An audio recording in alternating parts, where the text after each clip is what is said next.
and welcome to our podcast series Sci-ROI Tales, a brand new avenue of Sci-ROI to feature STEM professionals from India to share their stories with our members. I am Bhashwati Sengupta, currently a postdoctoral scholar at Penn State University, USA.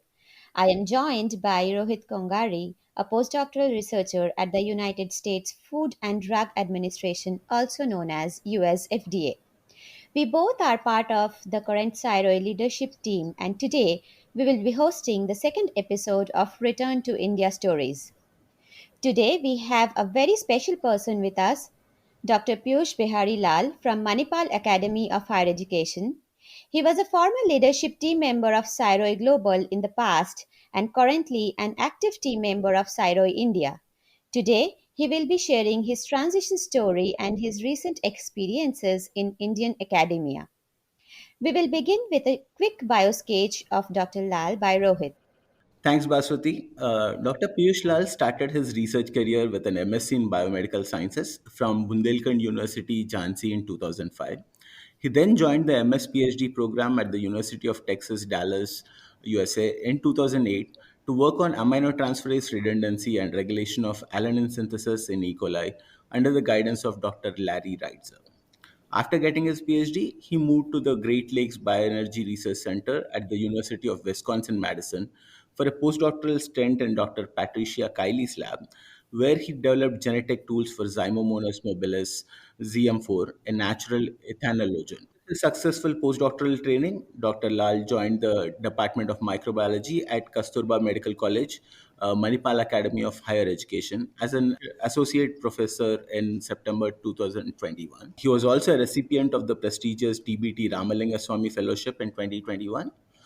With a research experience of more than 14 years focusing on metabolic engineering and synthetic biology in model microorganisms, his current work involves understanding virulence factors of melioidosis causing bacteria and also developing a better biofuel producing a strain of Zymomonas mobilis. Dr. Piyush, we are very glad to host you on our podcast and a warm welcome to you. Shall we get started with our interview, Baswati? Sure. Thanks a lot, Rohit, for the introduction. And we will get started now. So, as Dr. Lal prefers, we will call him Piyush. So, the very first thing we would like to hear from you, Piyush, is how you made your way back to India. What was the job search process like? Thank you, Dr. Rohit and Dr. Basuti. It's a great honor to be here. That's an interesting question. So when I see back, actually, I feel that it's like there was a divine force who picked me up and moved me from India to USA and then back to India. So I believe it is actually a success story of my teachers, professors, friends, and family who invested their time and energy into my journey. But like on my part, I would just like definitely tell something. In my part, I was very definite from the very beginning. The day I landed in USA, I knew I have to return, and I never deterred from my this plan even for a single moment. So that was very clear to me, because as I did my PhD in USA, so I had no connections, no information about Indian science academia. So it was a huge gap, lack of knowledge. So I kept myself to interaction with colleagues and professors, knowing how to return to India. So that made me to find different doors, and somehow the doors opened and I moved forward. Thankfully, I met Dr. Asim and I joined Sci-ROI. That made me aware of Indian academic system and need of Indian research. The day I graduated with my PhD degree, I was trying to find a job in India and at least trying to know what I should be in next 3 years to get a job in India. So in that, like paper publications, awareness of Indian research system, like what skills I should have so that I will better fit in Indian system. Then one thing was very important that I would emphasize is I was always very positive. Many people said like I'm not fit for getting job in India, but I never let that no to overpower my positive thought. There are two things that made my way back to home. First thing was like there was Sci-ROI interviews. I got a good job offer few Indian institutes. So I had a assistant professor job offer. That's one thing. And second, this Ramalingaswami Fellowship. So as I knew like there are two ways to get back to India. One was through direct interviews, and second was through these fellowships, Ramanujan fellowships and Ramalingaswami fellowships. So after I finished my second year of postdocs, I started thinking of these RLS applications because I heard these things in Sci-ROI talks in 2016, the first Sci-ROI meeting. And it was very clear to me that I should focus very seriously on Ramanujan and Ramalingaswamy applications. Then I started preparing like my teaching statements, resume, and everything. I started from the 2016 only, and then for RLS proposal. That was the hardest thing because even after PhD, I had some several ideas, but I was not aware of that those ideas will be sold or not. So I needed help from my supervisors. I discussed my ideas with my PhD supervisor and the postdoc supervisor, and both helped me a lot in shaping up my research proposal. This way, I like made several proposals, and then at last I pointed out on one research theme and made the proposal. So first year that did not get funded. I came to know that is not a very hot topic in India. So then I moved to the second topic, and this way my second proposal got approved for Ramalinga Swami Fellowship. So basically, I would say I was persistently active in searching job in India. I don't know if I was very like meritorious because I see many people, many meritorious candidates are there, but I got selected. Maybe I knew what Indian research needed, and I picked those research areas, and I hit in the institutes where I would better fit in. Somehow, I got selected, and I came back to India. Yeah, I think like you hit on a lot of points that we were going to ask you again. So like they say that like planning is half the battle won, and we know that transition back to India is no less than a battle. And like you did mention a little bit about what kind of planning went into your move and like what decisions you took prior to the move. Could you give us a little bit of insight into like what kind of timeline were you looking at, as in how long before your move did you actually start preparing, like when did it eventually everything fall in place? Yeah, so as I said, like the very first year, in fact, very first month, I joined my postdoc. I started working on it. So first thing I knew that I need to interact more with the Indian professors and my Indian colleagues to know the Indian academic system. And it was not possible with the limited number of people who were around me. So that was my thought from the PhD only, that we need a proper platform where we could interact more. And with that thought, I talked to my supervisor, and she connected me with Professor Asim. And I came to know that Dr. Asim has already started a platform, Sci-ROI, a month before I met him. So that's why I said it was divine force. Because whatever I was trying to do, somehow the doors were there. I just needed to knock the door and get into it.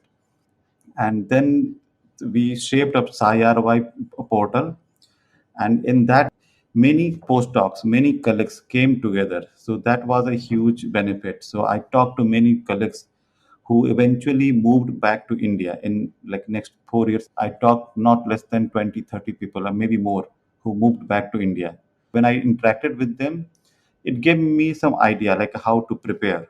And then definitely funding agencies and professors who came to ROI portal and different seminars, conferences, they gave me an idea like how to prepare and what they need. For direct interview questions, they ask for teaching statement and personal SOPs kind of things. They told me that you cannot prepare these things at the end of your postdoc. So you should have it from the very beginning. So we can have it second year of the postdoc. So I started making my teaching statement and research statement, whatever I had from the very first year. I joined grant writing and all those seminars, workshops from the very first year. So my teaching statement, resume, and everything was ready first year. Then next came to the RLS research proposal. That takes time. So that took actually more than 1.5 year because I was doing research. I was not getting enough time to think of on my own research proposal. I was also trying to build my own research. So That didn't go very well, but like that, at least I was working in sideways on my research proposal. So it took long time because I had no idea how to write a research proposal, and it took at least 2 years. So by 2019, I had my concrete research proposal. And then I had one shortcoming that I was working on a weird bacteria, Zymomonas mobilis, 100 years old bacteria. It was discovered in 1905, but nobody was able to work efficiently because this is non-model bacteria. There was no genetic tools to work with it. So paper publication was very hard in it. So I had a long lag of paper publication. So it took like 3 4 years to get my first paper. The moment I got my first paper and my second and third paper was ready to publish, I started my job hunt. That was 2019, and it took 2 years for me to find a job. So that's the timeline. People already told me that 1 year is standard. It took a little longer to me, but which is also not uncommon. Thanks a lot, Piyush. That will help our listeners. You already told that Sci-ROI was your main point of information or contact, like it helped you a lot. Apart from Sci-ROI, what did you rely on for all the job related information and also for moving back? In Sci-ROI, it was limited. It was basically building connections, networking, and knowing the academic system. So that definitely helped. But beside that, whenever I went to any conferences, there I was getting more time to interact with the professors and scientists. When I was presenting poster or talk, so many professors who came from India, they listened my talk, they came to my poster, so I got more time to interact with them. I tried to keep that interaction continued with the healthy emails. So I kept them updated with my research inputs. So that was very helpful to me for research interactions because that those were my conferences of my field. So I was it was better platform to interact research. But in Sci-ROI, I was getting better connections in the institutions. So I would definitely say conferences in of my field helped me a lot to build a good, healthy relations with the professors here. Yeah, and I also add one more point. So I always kept Googling about different institutions for job vacancies. So that was also one thing because now I see Sci-ROI and other places. There are several platforms where you can find job vacancies, but 4 years back there were not those many sites. So that time I always kept Googling different IITs, ICERs, that if there is vacancy or something. So that was also one thing that I kept doing it. So, Piyush, there is so much impetus on the new beginnings in India that we rarely talk about the process of winding up that phase of career before the move. So, did you have any exit strategy when you were moving out of USA, and how did you go about planning and executing it? Okay, so end part I would say it's like it was horrible. Moving is not easy. It's hard. It's very hard. So I guess it's for everyone. So like postdoc is something where we set our family. So we had to stop everything from at the family and also in the research. I had this thought like by next year I'll get a job. So I was planning to wrap up, but still that didn't work well. So I was trying to publish everything what I had, but beside that I was also working on new experiments for lab. So it was hard. I'm thankful to my PI, postdoc supervisor. She helped me in that, and we went along very happily. I tried to wrap up everything in very short time. That did not work well. Even when I returned to India, we had meetings very often, like weekly or sometimes like monthly, to wrap up a few things. So it was not as smooth for me, but like it went well. That's good to know. So, like, did you have a discussion with your postdoctoral supervisor about what kind of project you are going to start, and like how it was going to be independent from their work? Did you get any kind of feedback on that? Yeah, I was preparing RLS proposal. So one thing I had very clear in my mind that my PhD supervisor and postdoc supervisor will be my collaborator. So whatever trainings I got during my PhD and postdoc, I focused on those skills, and using those skills I try to find what is required in Indian academic system. And then I found a problem here, and with those skill sets I developed a research proposal for the problems which are in India. So this way they were also very comfortable, and I have a very happy collaborative relations with my postdoc supervisor and PhD supervisor. We will also like to know a little bit about the roadblocks you faced when moving back to India. Maybe you have already talked about it a little bit, but can you talk about it a little more so that people know what is in line for them? Yeah, I would say at two different level. One is professional, and second is personal. So professional is my research. I had very low number of publication because of this weird bug. I did had results to publish, but I was not able to publish because we were not sure for few things, and that delayed my publication for 2 years. So my number of papers that I had was very low. So to overcome this roadblock, what I was doing, I was interacting with many professors in India. I was showing my result that I do have result for publication standard, but I'm waiting for few more confirmations before publication. So I was trying to convince them that I'm not like sitting idle. I will publish soon. So that was one big roadblock I had, number of papers. Second was age limit.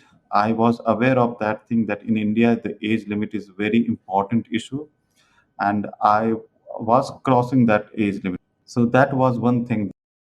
Writing the grant application, because when we work on the bench it's hard to focus on writing. So like for writing grant application I was going to lab like morning 4 5 a.m, and sometimes staying late in the night for writing grant application. That was a challenging because I had a family.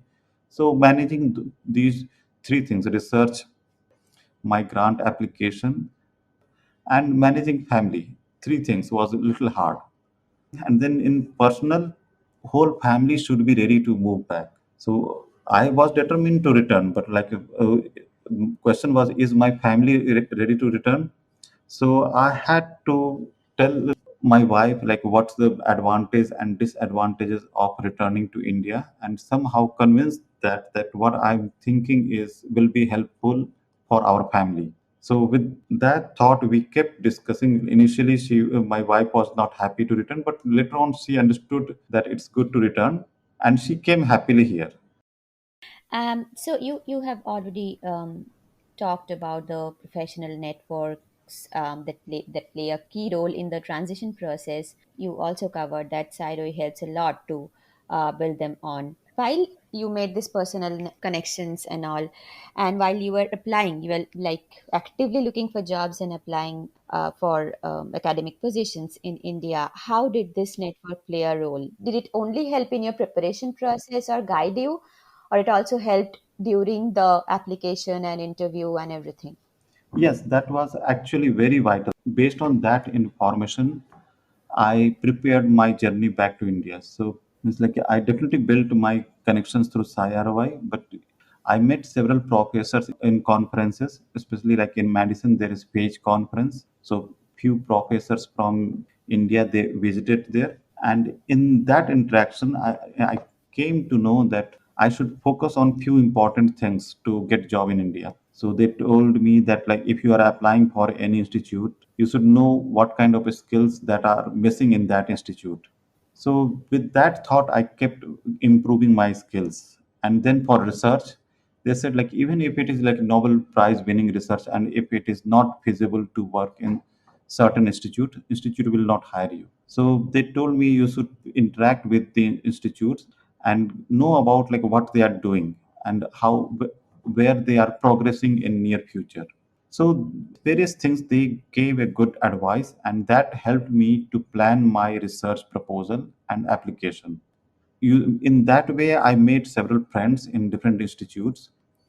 So when I was trying to apply for RLS application, They helped me. Like I knew one thing, that I need to work with the collaborative projects. So for that, I needed a good network in Indian academic system. So with the collaborative network, I prepared a proposal in which multiple research labs came into that proposal as a collaboration, and that gave me a good confidence. So it helped me a lot. And then a personal network at the end, I would say it helped me a lot in moving in transition. So when I came here, it was like, I would say, comparatively smooth transition, because my friends, my seniors, they helped me a lot in finding accommodation and in settling down and in initial days. So it was very helpful in developing a personal network in Indian system. Okay, nice to hear that. And our next question would be that so you have already talked about how Cyro helped you, and we know that you got your breakthrough to return to India in the Cyro virtual recruitment drive. We would like to know a little bit more about that, and also we would like to know about if you did any other independent applications, and how these two things are different, like when you are doing independent applications, how was the response, and what were the advantages when you did your applications through the recruitment drive. Can you tell us a bit more about it? Yeah, that is true. I got one offer via the Sci-ROI interviews. Actually, that was very helpful. So whenever I was approaching to an institute, they were always delayed response. So, and that was like little depressing, and it was hard to find which institute is actually recruiting. And whenever I contacted them, they just referred me to their website, and then I filled all the information, submitted application, and then wait time was very long. Sometimes I never heard back from them. In the Sci-ROI interviews, it was easy because several institutes had come together at one portal. So it was very easy to find which institutes are actually recruiting. And then interviews were very smoothly conducted. First round, second round, and third round interviews, and everything was very smoothly conducted. So after first interview, I was told like I will get all information within 2 3 weeks, that I got all the information whether I was selected or not. And then even after second interview, I was told like within a month I will hear from the institute whether I am selected or not. So I knew like how much time I should wait, and it was easy. So it was very helpful, I definitely say. And the institutes who came for interviews, they they were also very supportive. So that was definitely very helpful. I was very happy. I got my RLS fellowship. Otherwise, I would have joined those institutes. So that's one of the positive role of Sci-ROI, and definitely also helped me in like creating awareness of the research need and job prospect that I told before. Finally, the last question for the day would be, if you have any advice for our Cyro listeners and volunteers who are planning to make the transition process, how they can make it smoother, or which things they should keep in mind while going through this application process, can you guide them from your personal experience? That's a very good question and varies from person to person. But I would say one thing, as I was in Sci-ROI from the very beginning, so I have interacted not less than 400 500 different postdocs candidates, and I found a major percentage of those candidates were not well determined whether they want to return to India or they want to stay in USA. So first, my suggestion is to have a proper plan whether to stay in USA or to return to India. So if you want to return to India, then focus on it and plan for it. And second, whenever I talk to anyone, most of the people, I would say, they told me negative for returning to India. Nobody was happy with my aim to return to India. So it was very depressive, negative environment. So one has to keep their mind shut with those information. If you have to return, means return. Follow this goal till the end. Remain positive. That's one thing. Talk to the people who have returned to India, and you will definitely hear some good things, some bad things from them. But take only the positive thing. Especially, I would say, if you are returning, improve your skills. You must have a target institute, so you must focus on like 20, 30 institutes, try to interact with people in those institutes, try to find what kind of skills they are missing, improve those skills, and try to find where they are trying to take their research theme. Focus on those research, like at least read about those research areas and try to develop some research proposal to align your research with them. And then one important thing is try to understand your own potential and where you better fit into the system. So try to understand practical things where you will get into it and keep track of your age. So in India, age is very important. I don't know why.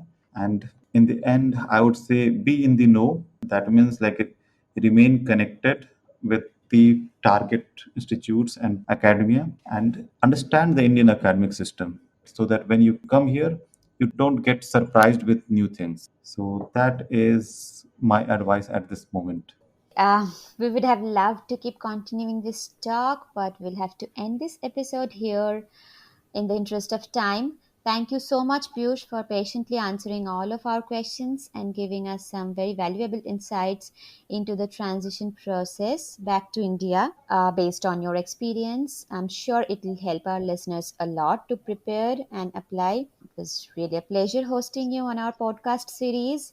We wish you all the best for the next phase of your research career and hope you'll be back again someday on our platform, maybe a couple of years down the lane, to share some more stories of your progress and time in India. Thank you, Basu. This is it for today, listeners. Until we come back to you again with a new speaker as a part of our Return to India Stories series, watch out for more updates from Sci-ROI Tales.